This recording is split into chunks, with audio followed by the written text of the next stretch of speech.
Huwag ilihis ang mga tamang issue na dapat na pagdebatihan. Ito ang sagot ni Vice President Leni Robredo sa banat sa kanya ni Davao City Mayor Sara Duterte na kailangan pa umano ng Vice Presidente ng ibang tao upang ipagtanggol ang kanyang sarili.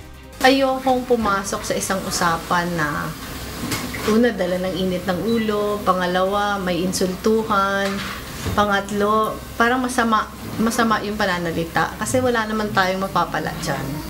Ayon pa kay Vice President Leni, hindi sila ni Mayor Sara Duterte ang dapat pagtuunan ng pansin, kundi ang mga kandidato. Kahapon ay panauhin si Vice President Leni sa open rally ng 8 Diretso Senatorial Slate sa Charter Garden sa Central District ng Hong Kong.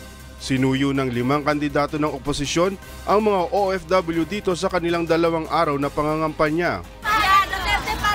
Agaw pansin naman ng ilang mga pro-Duterte supporters. Halos 90,000 OFWs ang nakarehistro dito para sa 2019 midterm elections. Ang Hong Kong ang pangalawa sa United Arab Emirates na may pinakamataas na overseas voter turnout noong 2016 at itinuturing na baluarte ni Pangulong Rodrigo Duterte. Hindi naman ito ikinababahala ni human rights advocate Shell Jokno at attorney Romulo Macalintal. Hindi naman ito presidential election eh. Magandang ang metro to kung ando talaga yung puso ng bayan ngayon na 2019. Marinig lang nila yung mga issues.